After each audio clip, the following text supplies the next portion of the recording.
Welcome to CJ's Chat Box. Today I am very privileged to have a friend with me that I don't get to see as often because he's a busy man. Anyway, this is Ron Brown. He is an executive director for Teen Challenge throughout Central and Southern California. And I think you do a bit of traveling abroad too. You have... Just a little bit. Yes. How many, it's international, so how many are... Yes, Teen Challenge is about 110 nations of the world. Wow. And so they have residential programs, outreach programs, and they have what they call the Coffee House Ministry, which is really an outreach opportunity to engage with people in the community, to share faith, wow, and to help people who are dealing with life-controlling issues and substance abuse issues. No. Yeah. To me, it's like same cargo, different vehicle. Yes. So therefore, it's more, sometimes it's more comfortable to be at a coffee, sitting and doing it that way. Yes. But before we get into the gritty part of it, sure, I met you, at the LA Mission, which was way so long ago Many now. years ago, yes. And then I found out that you, of course, had been there a bit and then came to Santa Ana at the Teen Challenge here. But I was surprised, and I'm sure people that are watching are surprised, that Teen Challenge is not for teens. It used to be. So tell a little bit about the history, where that came from. Absolutely. We still do a lot of outreach with teens. We go through schools and youth groups at churches, and also on university campus. We go to university campus and we share with people who are teenagers. But it started on the streets of New York City when David Wilkerson went there and began to walk the streets and found a whole bunch of disaffected youth who were using drugs, involved in gangs. This was back in the late 50s. Right. And so Teen Challenge was really birthed on the streets of New York City. And as the drug crisis and problem began to grow in our country, especially with heroin addiction, people needed a place to go to recover and to get out of drugs. And so God led him to start a faith-based residential place for young people to go to so they can get free from drugs.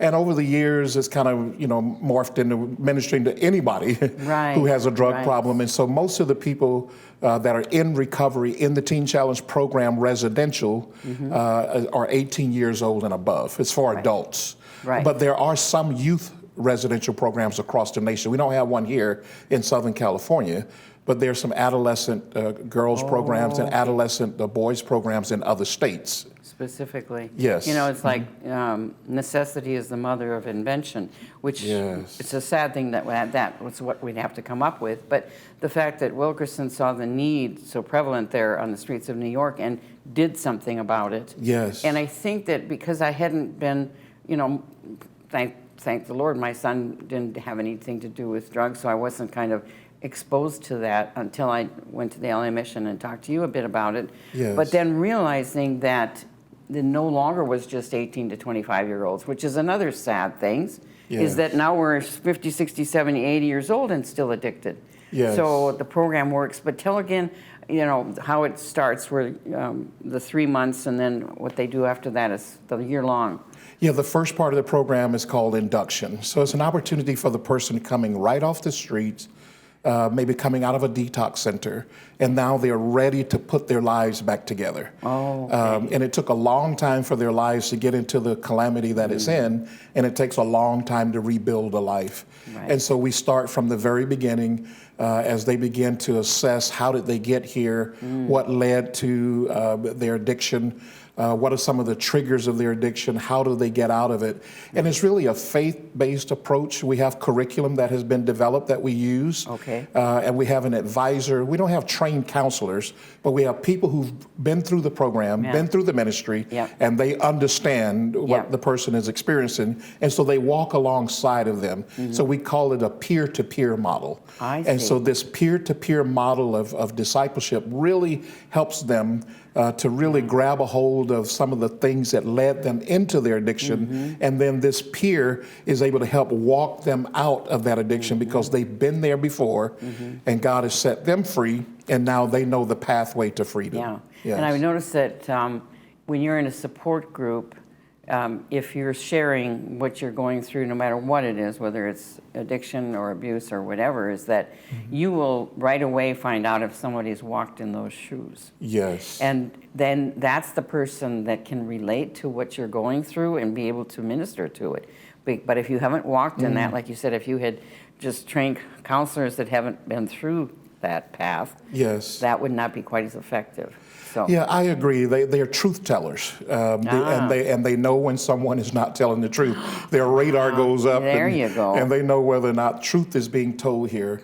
Because one of the things that keep people in that place of addiction is the lies. They keep telling themselves, "Oh, I can manage this. I'm strong on my own. I don't need any help. I can quit whenever I want to. I'm okay. It's not that bad. I can still go to work a few times a week." And so there's a lot of lies, layers and layers of untruth. Yeah. And so really having them come to a place of truth and really looking at the reality of their lives, it helps them to have those epiphanies, those moments that they come to themselves. Yeah. Yes. And you know what is so sad that, it's one thing to lie to all those around you about how you're doing, but when you can lie to yourself, that convincingly, yes. Oh, that's really, really. And like you said, then you have, I always say that when people would talk, I could hear red flags. Yes. Words that are red flags. Yes. And so you know when they're really, yes, that happened to them. Yes. So I'm sure with these peer-to-peer that they know when they're trying to skid by and sneak by, whatever. Yes, because they've done it themselves. Yeah. And so they recognize this and they understand when a person is not really being truthful and not really wanting to own up to it. And it's really wonderful to see the breakthroughs that happen on a day-to-day, weekly, monthly basis. It's really transformative. Yes. So it's not just learning information, but it's really going through transformation. Yeah. And it takes time. Yeah. When a person comes into the program, their day is regulated from the time they get up until the time they go to bed. Because one of the things with addiction is there are no boundaries, there are no limits, and there's no sanity to the lifestyle. So they have to get up at a certain time, take a shower, eat breakfast, go to class, go to chapel, have your counseling, have a chore that you do to help upkeep the building and the facility. So there's structure to the life, and that is built in again so that a person can start doing life again as a sober person without the aid of a substance. And I think that's a key word is structure, that their lives have become so broken, there is no structure. Every day I do such and such. Yes. Sometimes that's what keeps us sane, is having that routine. Absolutely. So bringing back that structure to their lives is so vitally important. So you said they spend the first 3 months in getting, what was the word you used again? Getting acclimated to the program. Okay. And kind of getting away from all of the things that were holding them in their addiction, and kind of letting go of things that they've held on to that have just kept them from being able to move forward. Yeah. And they're in a safe surrounding with people who love them and care for them, and they're not around the element and the people who are continuing to feed their addictive mindset. Now they're getting a different kind of food. Exactly. In the Bible, God says, "Oh, taste and see that the Lord is good." Yes. So they're getting the taste and a look at a different lifestyle than maybe they've ever lived, or maybe one that they haven't lived for a very long time. Very long time. Yeah. The other thing that was surprising to me was, I know that they spend the first 3 months there at the different facilities, and same as what was surprising at the LA Mission was that they had to build a woman's section because there were so many females on the street. Yes. And you've got same thing here. You've got in Ventura, you have a woman's, and you said you have one now in Garden Grove as well? Yes, we have a transition home in Garden Grove for women. These are people who finished the year-long program and are now wanting to start in their new life. So instead of going back to some family dynamics and situations that are really not conducive for their new lifestyle, and maybe a community that is not the best place, they have a fresh place to get a fresh start. So we have women's facilities in Los Angeles, actually in Linwood, and we also have a women's facility in Ventura, and we also have a women's home in Bakersfield. Okay. Yeah. Well, and again, I don't think I was aware of the transitional one, because I knew that the first 3 months is getting them used to being not around the stuff and being trained and being, with walking one-on-one. Yes. And then I know that when they graduate from that, then they go to Benedict Castle, correct? For the men. They For go the to men, Benedict Castle in Riverside. And how did you come about getting that, actually? Well, we've had that castle for over 50 years now. Really? Yes. Oh. It was bought by some of our previous executive directors before my time. It came up for sale, and God miraculously provided the funds for that place. It's a beautiful campus, over 20 acres of just beautiful grounds that people are able to really connect to God and really dream of a better future. Yeah. And so it's an absolute amazing place that was just miraculous that God provided. Yeah. And then for the women, when they finish their 3 months of induction, they go to Ventura to what we call Miracle Mountain. Oh, wonderful. Which is another great facility that God provided. It's a beautiful mountain in Ventura that we own. It's a beautiful place, and the women are able to just kind of walk out in nature and just be in a beautiful, beautiful surrounding as they hear the truths, as they meditate on the truths, as they apply the truths that will help them to live a successful life without drugs. And they're able to, have family visits, and if they have children, have their visits with their kids and all that. I've been to the Benedict Castle about 2 or 3 times and heard the testimonies of some of the people that were staying there at that time. Yes. And also the fact that it had been, I think, a monastery or something, because there was dorms or something that were already there, so that really fit into the program as well. When God provides, he really goes into the details. Well, he really does. Well, the Benedict Castle was built by Mr. Benedict for his wife, so it's really a real castle. It was a home that they lived in. It was acquired, I think, through an estate sale by the Catholic Church, and they built an order there. So they built dormitories for them to live in, so the dorms were already there, and that's where our folks live now. As they're going through the recovery process. And again, it's rebuilding. I love, you used the word earlier, build. Yes. They're rebuilding their lives. Yeah. Many of them have not finished high school, so they're able to get a GED program. They're able to get some job training and learning how to work again. So it's really rebuilding a life that has just been obliterated by drugs. Yeah. And the other thing that's so nice, I haven't been to the Miracle Mountain, but I have been there, and the other part that's so unique about this is that they can go outside and plant flowers or plant a garden, and like I said, they take care of all the upkeep, because that's part of what they do. I know that you did have, you maybe still have a catering service, because some of the people learn to be really good chefs. Oh, yes. We have many of our people who are in the food service industry now who've graduated over the years. And they didn't know, they said, I didn't know I had a cooking skill till I came here and I had to cook for my brothers and sisters in the program. And I learned how to cook, and now they're managing restaurants, they're waiters, they serve in the food service industry in so many capacities. I was in Bakersfield not too long ago, and I was at a restaurant, just went there for lunch after a meeting. And after I was served, the young lady came up and said, "You don't even know who I am." I said, "No." She said, "I graduated 10 years ago, and now I serve at this restaurant." So it's like they're everywhere. We've been around for 60 years. We just celebrated our 60th anniversary of Teen Challenge Southern California last year in 2023. And so we've had hundreds, thousands of graduates who are serving in all kinds of industries. Many of them are pastors now. Because one of the things that we do have is for a person who wants to give back.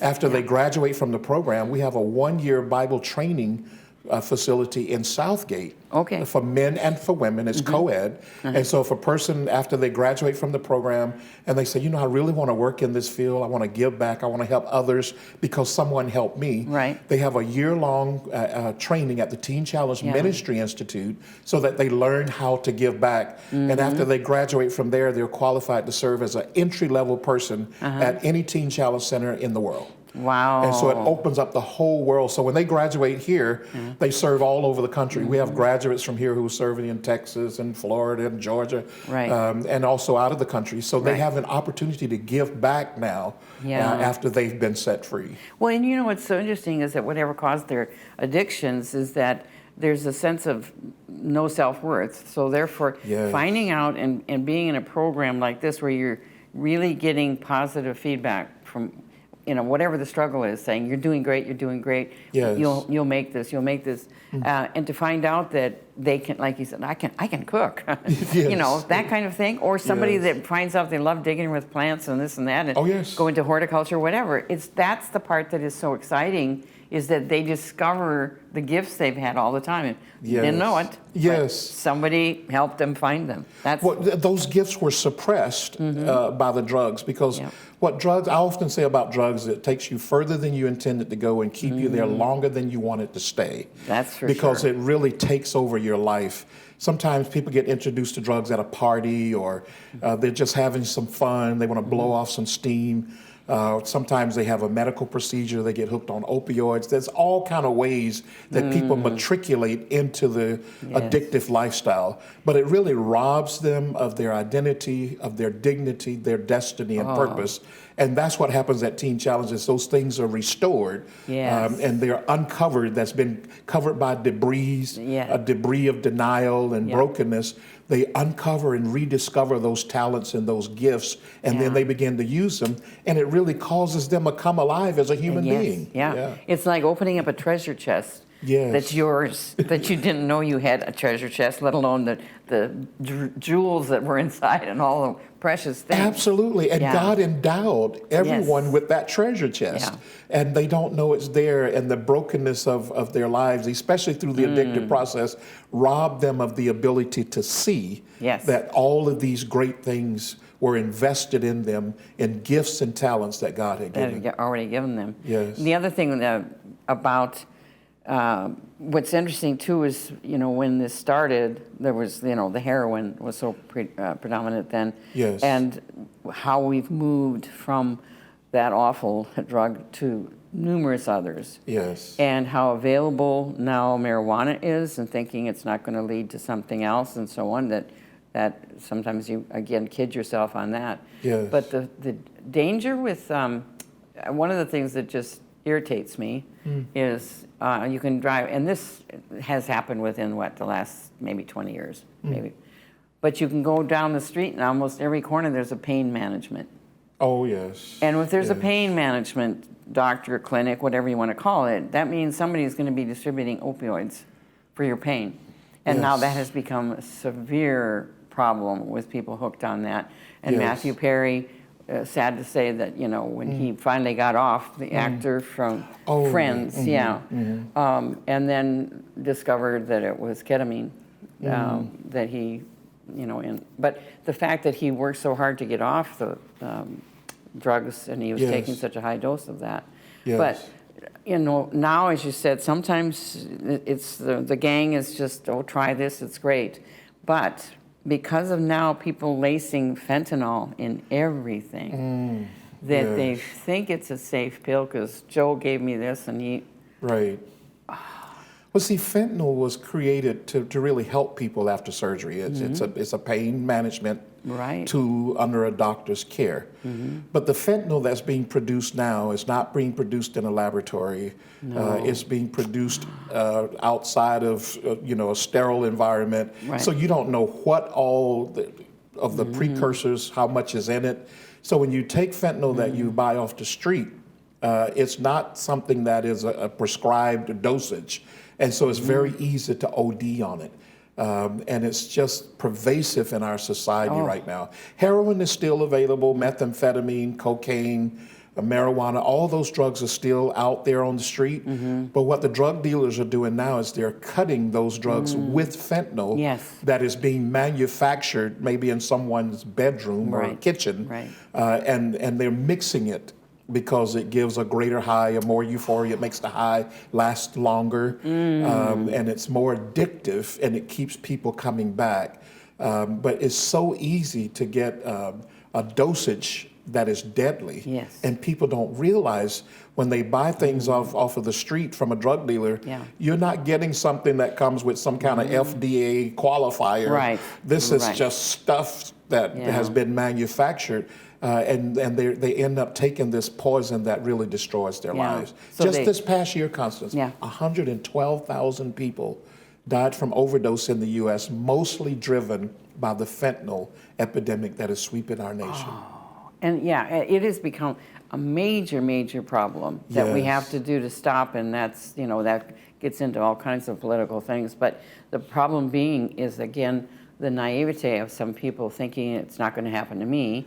Yes. Because I know my source. Well, again, some bad stuff can get through there. Absolutely. I heard somebody say on TV the other day that a baby, crawling, so 18 months old or something, in a hotel or motel, and died because there was fentanyl in the carpet somewhere that they didn't know, and they ingested and died. That happens more frequently than we realize. I heard about one where they found just a baggie that was empty, but there was residue still in the bag, and the child touched the bag and became ill.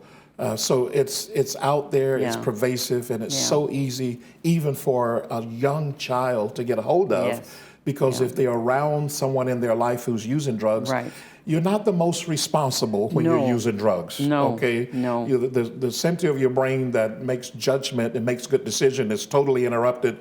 And so you don't even realize some of the things that you do when you're in your addiction. And so those people are at risk when they are around someone in their life who's using drugs that are laced with fentanyl. Yeah. And the thing of it is, too, is if you're already a heavy user, and then you need a higher high, that you go, and even if someone were to say, don't take that because there could be fentanyl, they're so in a drug-addicted state that they don't even think that that's that's not something they would even consider. Oh, I'll be fine, Whatever they lie to themselves to say, and take it, and then, like you said, they don't drug overdose, they get poisoned because it's fentanyl. Well, absolutely, but even more pernicious than that, Constance, believe it or not, that some people, when they hear about the destructiveness of the drug, it makes them want it more. I don't quite understand that mindset, but I've heard some of them say, oh, that person, this happened to them and they ended up in the emergency room. Oh, I want to try some of that. It's like, so not only is it accidental and not knowing what you're getting, but when you're at that place of your addiction, you're at such a depth of despair that you actually look for something to just numb life. They don't want to face their life. Maybe there's something that happened in their past. There was some trauma that they couldn't get over. And so they want to continue to see how far they can get in their addiction. And so they actually want the thing that is going to make them the most dependent. It's really a vicious cycle. There's no really rationale to any of that. And that's where I guess, yes, there are people that actually do need help in their pain management, but not everyone. I always say, we need a few more silver bullets to bite on, because we haven't gotten any, we're not strong enough to say, it's not that bad a pain. I'll bite the bullet. Yes. But it's just, I don't feel so good. I think I'll go to the doctor and get something for that. Yes. No. And because I think that if indeed you are in a lot of pain, and you do get a prescription for it, and you feel the wonderful relief, it's going to be so easy then to become addicted to that feeling. If you haven't felt that good in years, then you're going to say, Doc, that was so wonderful. I want to keep feeling this way. I want to keep feeling this way. And you can totally understand why a person would want to do that. That's why you have to have a safe community. Yeah. I say a person doesn't go through addiction alone, and they don't get out of it alone. Right. When you get into addiction, there's other people that you bring with you. And when you get out of addiction, there are other people who have to lift you out. And so when you're around a person and you know that they need pain management and they're going through these things, watch out for them. Surround them. We need to be in community. And that's really what God did in really bringing forth the church. Jesus, laid the foundation for the church. It's because we need other people. We need a community of support around us. Right. And sometimes our family members may be distant. We live so far apart from each other in family situations. It's hard to be there for them. And so you need a good community around you to help support you.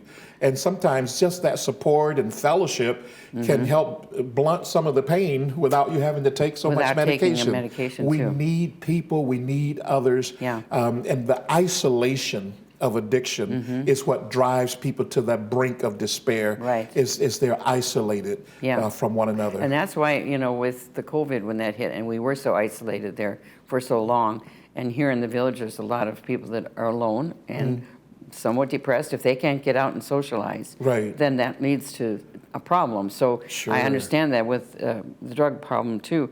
But also, I know that you go to schools, you go to churches, so Yes. therefore and you go there with some of the people, so they do give their testimonies. Yes. They're heart-wrenching, but very inspiring. Yes. Very inspiring. I've been touched by so many of them. But then so that you're reaching out to parents and younger children saying, don't take this path. Absolutely. It's part of what we call our prevention strategy. We want to prevent people from getting so entrenched in addiction. We want to prevent them from losing their very lives. Yes. We want to prevent them from losing all of their future. Yeah. You know, we have young people that get involved in high school, junior high, elementary, Yes. And in college, and then they end up dropping out. And all of their productive years are being just spent in this fog of confusion and addiction. Yeah. And so part of our prevention strategy is to go to share stories. So our students would share their testimony about how drugs took from them, Yeah. and now they're on the path of recovery. Right. But you really don't want to do this. Don't go down this path. Also to educate parents, because sometimes parents don't know what to look for. Yep. When their children start using drugs, they become distant, they become withdrawn, their hygiene changes, their behavior changes. I mean, some people say, well, that's just being a teenager, you know? Yes. But sometimes it could be more, so you need to Yes. look a little closer Yeah. to find out exactly what's going on, you know, with the social media and all the things that drive so much of our cultural dynamics and Right. paradigm now. Parents need to be aware Right. of what's going on with their child to try to be that instrument, because we did a survey a few years ago with young people, and we were asking, who are the person in your life that you trust the most, that you would listen to? Okay. And, you know, so a lot of people will expect it to be, you know, their coach or teacher or something. All of them said, my parents, my mom, my dad. I wish they were involved more. I trust them more than anyone. They really crave family. Yes. They crave being together. And a lot of times the parents are so busy with their careers and all this, and the child is, you know, not keeping the rules at the house. No. So they believe that they're being ineffective. I just would like to say to the parents, your kids need you. They Yes. want you. Yeah. They may look like they're disinterested, look like they could care less about anything that you say, but everything that you're saying is going in and it makes an impact. But they had high regard for their parents or the people that they wish they were closest to the most. Right. And that must just hurt when parents hear that they had no idea that they were that wanted Influential. And that they wanted to be close to their parents more than that, and they would saying, "Oh, I had no idea." Well, if you took 2 minutes and had dinner with them once in a while, Yeah, that might help. you might know about that. Yeah. So I know that you know, like you said, you need a lot of support, and I know that you are always in needing volunteers, but you have a good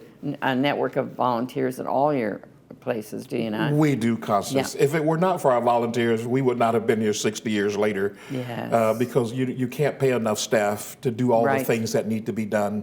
The resources are just not there. Yeah. But thank God for people who volunteer and want to give back and uplift their community, even though personally maybe drugs has never really touched their life, but they want to help someone else to get back on track. Yeah. And so I love the heart of people, and I think people in America are the most giving, the most generous people in the world. Yeah. And especially those who've been touched by God and have a relationship with Him. But people just want to give back. They want to be helpful. They want to be kind.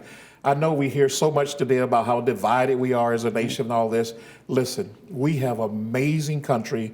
We have amazing people who love to give back. Yeah. And those volunteers have really been the difference over these 60 years for Teen Challenge to still be here. Yeah. They come and volunteer to teach classes. They come volunteer to do chapel services. They come volunteer to help someone with their math and their English when they're trying to get their GED or their high school diploma. They help with jobs, training, and skills. They help as a mentor when our students graduate from the program. Yeah. Many times we assign them to a mentor at a local church that will walk with them for a year, teaching them how to budget and all that when they start working again. Yeah. So in all kinds of capacities, we have amazing volunteers that really help the ministry to sustain itself. Yeah, there's no way you can do it without that kind of extra hands. And sometimes, as you're saying, you may not have been touched by a drug yourself, but you may have met a neighbor or someone, a friend or a church member that went through that with their child. Absolutely. I think everybody's life Yeah. has been touched in some way. Some way. Maybe not personally in your Right. own nuclear family, but everybody has been touched by addiction, and they know someone, either on their Yes. block, in their neighborhood, in their church, in their community club, somewhere, Yeah. their life has been touched by addiction. And so that empathy, Yes. you know, Jesus was moved with compassion and Yeah. he helped people. Yeah. And so when we're empathetic and we have that compassion, Yeah. it makes us want to reach out to help people. Yeah. And one of the things, I know you'd said that when I first met you too, that you had served in the military and that you'd also served in law enforcement. And then you said, that's kind of what I made for, is service. Absolutely. Well, exactly. You know, It fits you, right? well, I'm called to serve. You know, They're called to serve, Well, yeah. Jesus came and he said, you know, I didn't come to be served, but I came to serve. That's Yeah. what Jesus said Yeah. in the Gospel of Luke. So- And so, really, that's really the call, is to We're serve. his hands and feet. Absolutely. Yeah, we're his And hands so I just really believe that my life is marked with service. My dad had that same kind of heart, Okay. and he really raised my brothers and sisters with that same kind of heart to serve God and to Yes. serve others. Yeah. Jesus said the greatest commandment, to love the Lord your God with all your heart, soul, mind, and strength. Love your neighbor as yourself. And that's the Right. service. Yeah. And so it's been a joy to serve in the military, to serve in law enforcement, and to serve Now, in your capacity. Yes. Now, you've got some new thing coming up. Can you tell us a little bit about that, a new program? Well, the impetus for the new program, and the word new is in it, is called New Life Expansion. Okay. We recognize that as fentanyl continues to proliferate and all that is going on that's driving the drug culture today, we need to do more. We have 12 locations. We have over 700 beds in our year-long residence recovery program. Before this school term is out, we'll be in front of over 50,000 young people doing our anti-gang, anti-drug presentations, but we want to do more. There's still so many communities in Southern California that don't have a Teen Challenge presence, that don't have an outreach, and we want to go to some of those communities where we don't have a viable presence currently. And so with the New Life Expansion, we're looking to go into new communities in Southern California. Still close to 24 million people here, a lot of addiction in all kind of places. So we want to open up more Teen Challenge long-term recovery programs. We want to do more in the area of prevention and outreach, Right. Going into communities and other school systems and churches and really increase what we're doing. So we call it New Life Expansion. So the components of it is having full-term, long-term recovery care, having more prevention outreach among young people and maybe not so young people. Right, right. And also, one of the things that we've developed, another skill and talent that our students didn't know they had, is that they can sing. Every one of our centers have a wonderful. Teen Yeah. Challenge choir. Wonderful. And I have heard them. And so they go out and they give their best. Yeah. But we've started a training program for people who have skills in music, and we have developed a really robust training program for teaching instruments and teaching voice and choir. So we have a really cutting edge, very talented choir now that goes out and does prevention through music. Yes. And we call it TCW, the Teen Challenge Worship Experience. And so Oh, we sure. want, and that's part of our New Life Expansion, is to Yeah. get that out into the community. They're able to, sometimes people will listen to a song before they'll listen to a testimony Yes. or listen to some other kind of presentation that we would do. And it opens their heart, it opens their mind through music that is done with excellence, and it's a great presentation. So that's also part of our New Life Expansion program.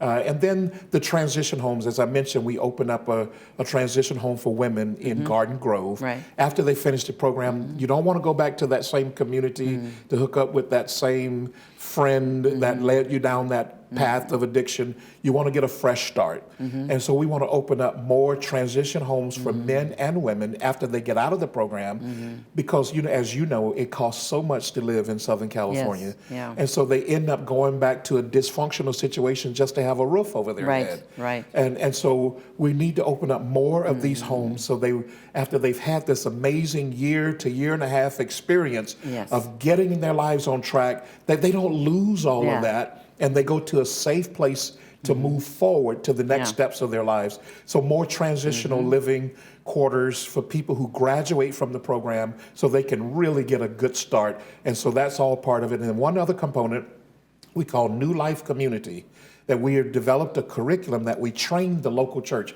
We recognize that we can't do it all at our centers. Right. So we want to train volunteers in a local church on how to have viable recovery ministry in their church that has a transformational model to it. You know, I know there's Celebrate Recovery, there's other good things that are out there. AA, NA, we're not, putting those things down. No. But what Teen Challenge's approach is transformation. Right. So we don't continue to say that we're a drug addict. We say that we are a new creation in Christ. Yeah. Old things pass away. Behold, all things become new. Yeah. So the local church is right there on the ground, at ground level.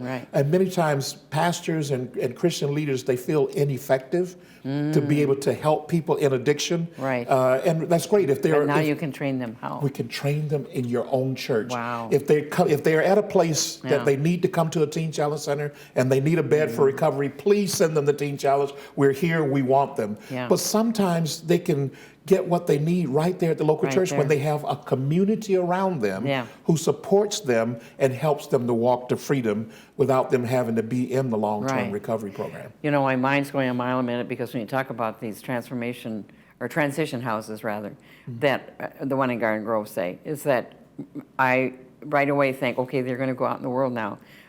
Somebody needs to show them how to do a good resume. Absolutely. What do you wear on an interview? How do you do interviews? What are your gifts? What are you going to look for? I mean, all of that stuff will take mentors and volunteers to help guide them, and staying there so it is a safe place.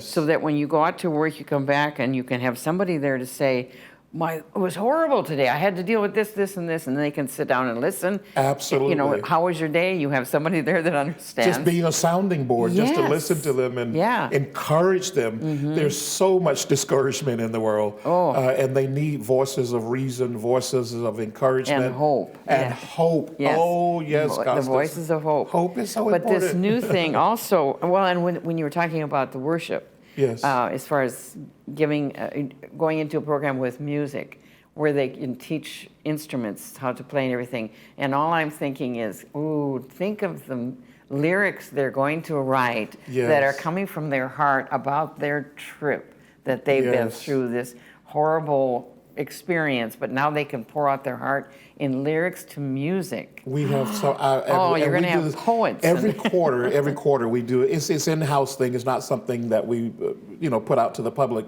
But in-house we have what we call Family Day once a quarter. And so everyone gets to display their talent. And so we have people do dramatic readings that they wrote. They write songs. They put together skits. They put together little dances, all kinds of things. And it is so amazing when we have our Family Day, the Teen Challenge family inside, to watch them and see all the gifts and talents on display. It is so gratifying and so exciting to see these amazing gifts being discovered. There's, again, back to the gifts being discovered in a very artistic form. And the family saying, I didn't know you could sing. I mean, exactly. It's beautiful to see. There's so much, I think it becomes contagious. Well, and it's part of their recovery, because if you don't recover your entire self, then you've suppressed part of your identity. And so there are people who have these creative gifts and talents, and so we want to have them integrated completely. In 1 Thessalonians, the Apostle Paul says, my desire for you, church in Thessalonica, is that you be transformed and that you be sanctified, spirit, soul, and body. That means the entire being. And so we want to make sure that every part of their gifting is integrated in their recovery program. All parts working in go. Exactly. Well, this is exciting. I mean, I was already in favor of what you're doing and have been for some time. But the fact that now you're going to be adding some new things to it and expanding in different areas where you haven't been. And I would think that the fear and all the news that's covering the fentanyl, I think, is making everyone aware of the drug situation and how dangerous. So you'll probably get a lot more open doors, if you will, about let's stop this before it starts. And going into as many schools at the younger age, because I think sometimes if you wait till even middle school, you might miss some. They start so early now. They start very, very early, Constance. It's so sad what is happening, because there's really a mindset and an attitude towards drugs that is more permissive now than before. People don't really get all up in arms about it, and don't really get bothered by it like they used to. And they really should. And they really should, because the stuff that is out there is deadly and destructive. Yeah. And so we want to get the message to young people, listen, you have a whole bunch of potential that's bottled up inside that needs to be developed. And drugs will not enhance that. It will literally suppress that. And numb it. And numb it so that you won't be able to achieve your highest success that you should. You know what else it brings up to me is the fact that there are, and at all ages, even starting at the youngest age, that life is so bleak and so boring, or so they have absolutely nothing to live for, that they have to escape through drugs. That to me that just scares me, because a child should not feel like, well, unless I get high, there's no point in me being around. Yes. That they don't see the excitement. They don't see hope. And life, living life, that they don't see anything that's, entertain me is about all they say. Well, our society is so broken. The family is broken in so many ways, and there's so many traumatic things that happen that we have control over very little in our lives. Right. God is in control of the universe. We don't control anything. No. And many of our young people just don't have the kind of home life and those buffers of protection around them that help them to be able to see that this is a circumstance that's momentary, that I'll be able to walk through and pass through. Yes. They feel like my life is over. I can't get through it. And when they don't see a pathway out, then that's when the temptation comes to numb. The Bible says there's no temptation that's overtaken us except that which is common to man. Right. So it's common for all of us to want to say, hey, I just want to escape and get out of here. Yeah. So that's a common temptation. But if you don't have those buffers around you to let you know, hey, this is only momentary, you're going to get through this. I think about grief. You lose a loved one. Yes. Kids lose a mom or a dad or a favorite grandma, grandpa, and they grieve and they can't get out of it, and they don't have anyone to walk them through the stages of grief. Right. And so they just want to numb and escape because they don't want to feel the pain of that loss. So there's so many dynamics that are going on, and that's why we need that family unit. We need those people around us who can encourage us and strengthen us when the temptation comes. Right. Because it comes to everyone. Yeah, there are times when everyone, just want to go through something. They want to give up. Yeah, they want to give up. Just give up. So that's very common, but we don't have to be trapped in it. No, and I think that just being, during COVID, having to be no socializing, and the kids not going to school, and the importance of them socializing. Yes. I mean, it's important for all of us adults as well, but for children especially, that's part of their formative years. Absolutely. And how that led to so many young suicides because of the fact that they were not allowed to go to school, couldn't play with their friends, and how important that is in their life. Yes. So it opened up a lot of our eyes as to, this isolation is not good for anyone. Yes. And how we have to do our best to get through that, and we're still, I think, getting through some of that. It still has its rituals, and every time somebody gets sick with that, we're going through it again. We can't let that rule us. Well, we can't let fear rule us. That's it. Fear is a controller. It really takes the joy. It takes the hope. It takes all of the things that make life worth living away from you. And so fear is one of those things that rob. John 10:10 says the thief comes to steal, kill, and destroy. And I think fear is a thief. Oh, it is. It steals away your ability to cope with the difficulties of life. And so when that fear comes, you feel hopeless. And there has been a real increase in suicides and those things that have been happening over the last number of years. That is just off the charts, Constance.